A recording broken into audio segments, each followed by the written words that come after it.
Hadis ini adalah hadis qudsi dan cirinya adalah sebagaimana sudah kita pelajari dari awal.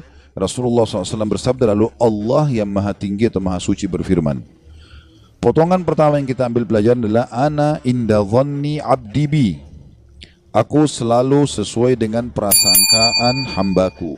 Ini kalimat penting sekali teman-teman sekalian. Selalu dengan prasangkaan hamba. Jika dia berprasangka baik kepadaku, maka dia mendapatkan kebaikan itu. Dan jika dia berprasangka buruk, maka dia akan mendapatkan keburukan. Maknanya, apapun yang sifatnya kita dapatkan teman-teman sekalian, sifatnya baik, maka misal kita dapat nikmat makanan, kita dapat nikmat kesehatan, apa saja, lalu kita sangka baik dengan Allah, oh ini berarti Allah sedang melimpahkan nikmatnya pada saya, alhamdulillah. Itu sudah umum orang bisa lakukan. Tapi kalau dia dapat musibah, dia sakit, kehilangan harta, ditipu orang, gitu kan, dia di sini juga dibutuhkan untuk sangka baik dengan Allah. Kalau dia sangka baik di sini, dia akan dapatkan kebaikan. Misal dia mengatakan, mungkin Allah akan bersihkan dosa-dosaku, mungkin Allah akan tinggikan derajatku, maka dia dapat. Tapi kalau dia sangka buruk, maka ini akan bermasalah buat dia. Kita akan sebutkan teman-teman sekalian hadis qudsi yang lain. Kalau teman-teman bisa tulis, ditulis hadis qudsi ini ya. Karena ini hadis qudsi mulia sekali ya. Kalau saya subhanallah selalu merasa gembira sekali dengan mendengarkan hadis qudsi ini ya. Dan hampir setiap hari hadis ini selalu saya ulang-ulangi teman-teman sekalian. Saya ulangi, saya baca lagi, saya renung lagi, dan seperti sebuah hiburan yang tidak akan pernah ada habisnya. Karena ini hadis qudsi, hadis sahih di mana Allah Subhanahu wa taala menyampaikan kepada kita berita gembira tentang orang-orang yang mau berprasangka baik dengan Allah. Allah berfirman, wahai anak Adam, artinya kita semua manusia dipanggil. Jangan pernah engkau takut kepada siapapun yang mempunyai kekuasaan, selama kekuasaanku ada. Dan ketahuilah, kekuasaanku tidak akan pernah punah selamanya. Wahai anak Adam, jangan pernah engkau takut dengan kesempitan rezeki, karena perbendaharaanku penuh. Dan perbendaharaanku tidak akan pernah punah selamanya. Wahai anak Adam, ini potongan yang ketiga dari hadis. Kalau tertinggal langkahin dulu, nanti kita kembali. Jadi Allah Subhanahu wa taala tidak mau kita capek ya. Di sini dikatakan Allah berfirman, hai anak Adam, aku ciptakan kamu untuk beribadah. Maka jangan engkau main-main. Aku menciptakan engkau untuk beribadah, maka jangan kamu main-main. Tadi potongan pertama, kalau ada yang tertinggal silakan. Wahai anak Adam, jangan engkau takut pada siapapun yang mempunyai kekuasaan, selama kekuasaanku ada, dan kekuasaanku tidak akan pernah punah selamanya. Kemudian potongan kedua, wahai anak Adam, jangan pernah engkau takut dengan kesempitan rezeki, sedangkan perbendaharaanku penuh, dan perbendaharaanku tidak akan pernah punah selamanya. Wahai anak Adam, aku ciptakan untuk beribadah, maka janganlah engkau main-main, dan aku tentukan rezekimu, maka tidak perlu kamu capek. Tentu anggota tubuh kita bergerak, hati kita bertawakal ya. Aku ciptakan engkau untuk beribadah, jangan engkau main-main, dan aku tentukan rezekimu, maka tidak perlu engkau capek.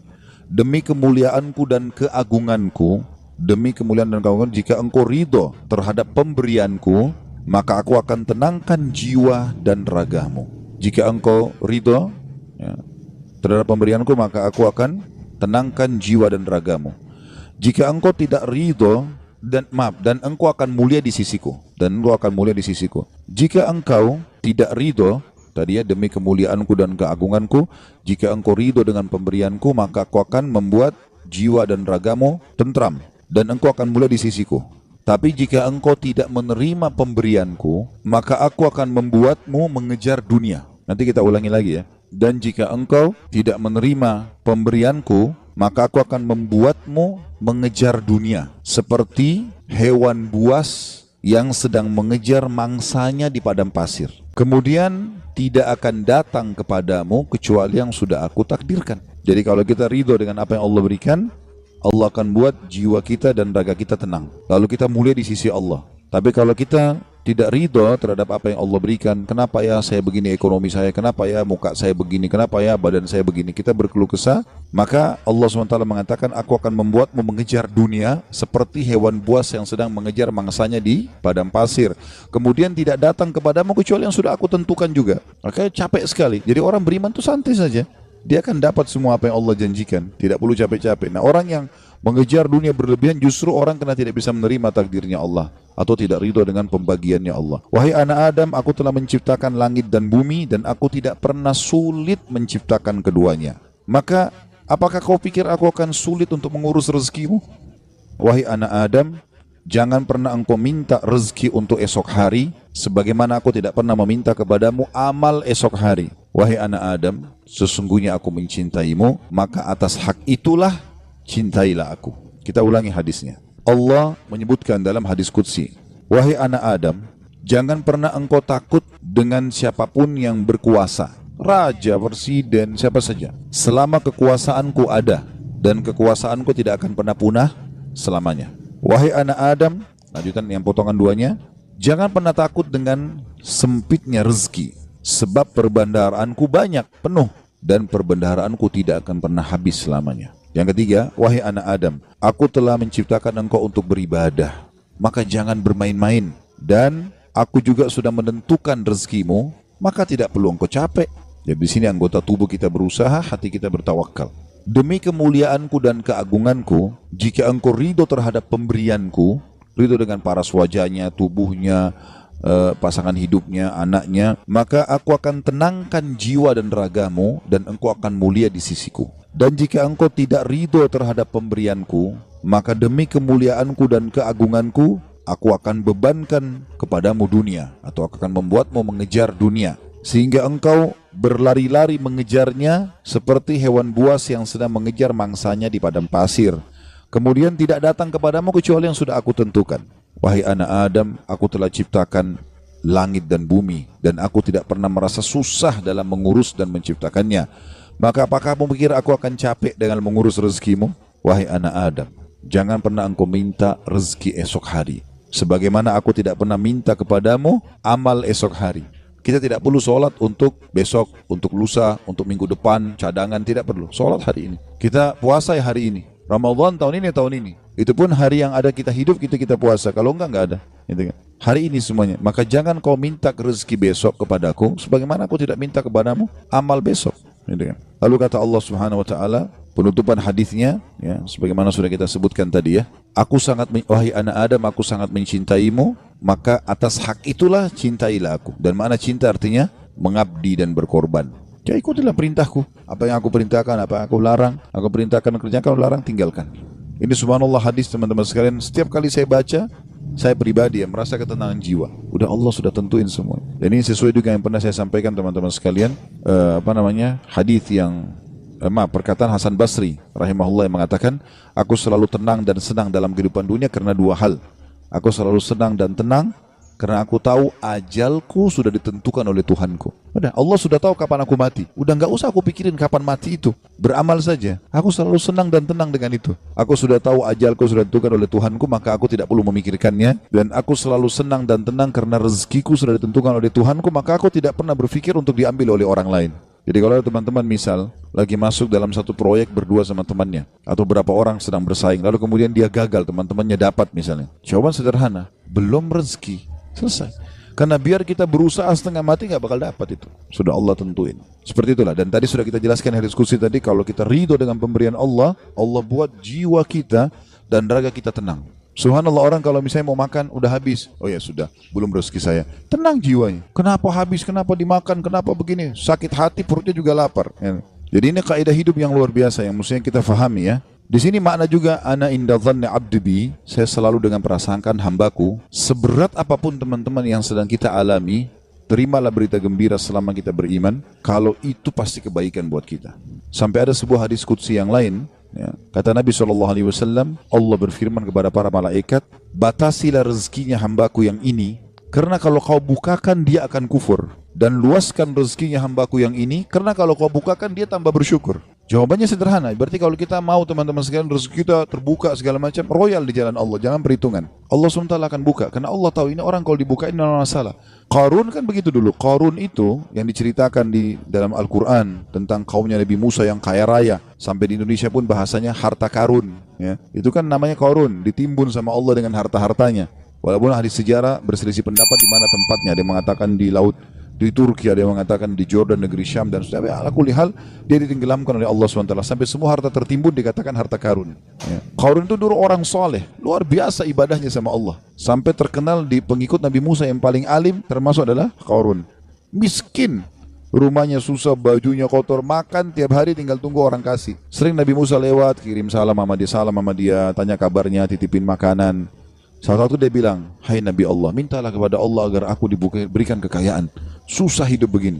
Nabi Musa AS berdoa, baiklah, ya Allah bukakanlah rezekinya Qarun. Allah terima, Qarun bertahap. Diajarkan oleh Allah Subhanahu Wa Taala.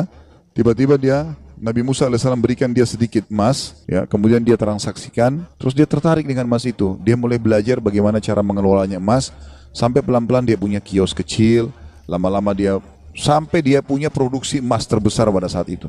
Menjadi orang kaya raya. Udah nggak sholat lagi, udah nggak zikir lagi, ya. Udah mulai sombong, jalan di pinggir jalan sampai kereta kencananya semua pakai emas. Kemudian Nabi Musa AS utus orang-orang untuk ngumpulin zakat mal, dia nggak mau kasih. Lebih parah daripada itu, dia mengajak kaumnya dan membiayai mereka untuk memerangi Musa AS. Sampai akhirnya Musa AS berdoa agar Allah tenggelam dengan harta-hartanya semua. Jadi subhanallah, Allah itu memberikan dan Allah menahan, itu Allah tahu tentang kita. Ya ibaratnya seperti misalnya anak kita. Kita tidak bahasakan Allah punya anak. Ta'ala Allah, ya.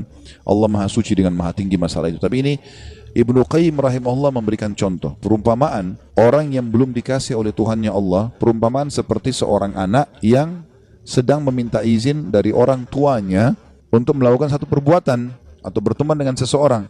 Misal bapak ibu punya anak, mau berjalan sama teman-teman, kita tahu teman-teman ini narkotika, orang merusak. Padahal anak ini tidak ngerti, dia bilang, ibu ayah izinkan saya. Kira-kira bapak ibu mau izinkan? Kalau kita pakai akal sehat kan nggak mungkin. Kita tahu anak ini walaupun dia mau, dia senang, dia gembira, dia akan rusak nanti. Kita nggak akan kasih, apapun risikonya. Ibnu Qayyim rahimahullah berikan perumpamaan seperti itu. Ada orang merengek-rengek sama Allah, Allah belum kasih. Allah lebih tahu, gitu kan? Ini hambaku ini kalau saya kasih, dia masalah nanti. Ada orang begitu subhanallah. Mungkin contoh kasus, ada orang anaknya meninggal masih kecil. Baik, mungkin dia merasa sedih. Tapi subhanallah bisa saja mungkin anak itu kalau besar buat masalah buat dia. Kita nggak tahu. Walaupun menurut kita mungkin tidak. Kan itu terjadi di kisahnya Nabi Khidir, ya kan? Dalam surah Al-Kahfi disebutkan, waktu Nabi Musa AS jalan sama dia, ada anak kecil jalan langsung dibunuh oleh Nabi Khidir. Nabi Musa bilang, kenapa kau bunuh anak kecil? Gak ada dosanya nih. Kata Nabi Khidir, kan saya sudah bilang, syaratnya kau belajar sama saya, jangan tanya sampai saya jelasin. Tapi yang jelas, Nabi Musa bertanya waktu itu, ringkas cerita, nanti akhirnya Nabi Khidir ceritain. Gitu kan? Nabi dia bilang, anak itu sudah ada berita dari Allah. Kalau anak ini kalau besar, dia akan durhaka sama orang tuanya. Sementara orang tuanya ini adalah orang soleh, orang baik. Si ayah sama ibu ini orang baik. Maka Allah menyuruh aku membunuhnya. Aku pertama utusan Allah. Kalau aku bunuh, aku tidak berdosa. Itu anak ini meninggal belum balik, berarti dia juga masuk surga. Orang tuanya digantikan oleh Allah anak yang soleh. Hamil lagi ibunya setelah itu. Kemudian melahirkan anak yang soleh. Kita tidak tahu rahasia Allah. Maka berprasangka dengan Allah baik ini penting. Apapun sifatnya teman-teman. Apapun sifatnya. Saya ketemu dengan seorang pengusaha di Surabaya habis tablik akbar tuh hari. Datang kepada saya, Ustaz, di antara teman-teman saya orang yang bisa dikatakan di antara mereka kelasnya yang paling alim lah saya. Artinya di antara ibadah segala macam teman saya masih ada yang lalai sholat. Saya alhamdulillah azan ke masjid, urus ibadah lah gitu kan. Masuk ke satu proyek, semua dapat kecuali saya Ustaz. Bagaimana memahami? Hati saya masih pegel nih gitu. Saya jawab itu belum rezeki antum. Dan bisa bahaya, mungkin saya kalau antum masuk malah jadi masalah. Bersangka baik sama Allah. Sudah, orang mukmin itu seperti kalau jalan ke satu tempat, antum lagi jalan ke dalam gang, ketemu sebuah jalan yang buntu. Apa yang harus dilakukan? Nggak usah mikirin kenapa ini buntu. Belok kiri atau kanan, cari jalan keluar. Itu solusinya. Kan gitu. Kalau mentok selesai, langsung cari jalan keluar. Gitu ya. Sampai dalam masalah ibadah, kita bangun telat nih subuh. Udah nggak usah pikirin kenapa saya telat dulu. Uduk dulu, sholat dulu. Baru nanti hilangkan sebab-sebabnya. Besok jangan terulang. Gitu kan. Kalau nggak akan terbuang waktu. Akan hilang kesempatan-kesempatan. Dalam kaidah agama dikatakan, apa yang tidak bisa dijangkau semuanya, jangan hilang sebagiannya. Kalau kita nggak sempat sholat sunnahnya, minimal wajibnya jangan sampai kehilangan. Kita masuk ke masjid, banyak orang begitu. Kadang-kadang dia masuk masjid, sholat duhur misalnya, kayak kita sebentar mau duhur ya. Dia sholat misalnya, dia masuk masjid, dia lihat imam ini sudah bangun dari ruku, sami Allah liman hamidah. Nunggu kenapa dia mau tahu ini rakaat terakhir atau bukan? Kalau rakaat terakhir sudah ditunggu aja sampai salam, baru dia sholat sendiri.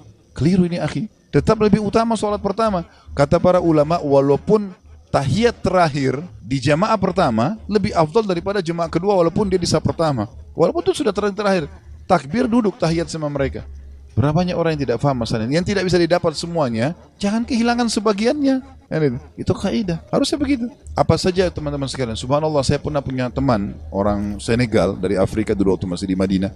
Teman saya di sebelah duduk di sebelah saya. Dia mungkin telat masuk kuliah 3 bulan gara-gara pengurusan visanya berangkat gitu. Tapi subhanallah cum laude anak itu. Dia datang duduk di sebelah saya. Mulai masuk hari itu, saya kan nulis juga apa yang dosen bilang. Saya ikutin apa yang dosen bilang, saya tulisin. Anak ini begitu masuk sudah 3 bulan. Udah banyak lembaran pelajaran yang ketinggalan, mungkin ada 40-50 lembar tulisan yang sudah ketinggalan. Tapi dia mulai hari itu teman-teman sekalian dia langsung tulis. Mulai masuk hari pertama, dosen pertama, dan sampai masa ujian terus saja dia nulis. Saya sempat tanya dia waktu dia mulai nulis, "Akhi, bagaimana ente nulis, kan ada yang ketinggalan?" Dia bilang, "Gak apa-apa, saya tulis sekarang, nanti itu nyusul. Sekarang ini dulu saya tulis." Dan betul, ternyata setelah mendekat ujian, yang dia tulis berisi kurang lebih 70%, yang tertinggal 30%. 30% itu disusul sama dia, diambil tulisan teman-teman yang sudah ada baru disusulin.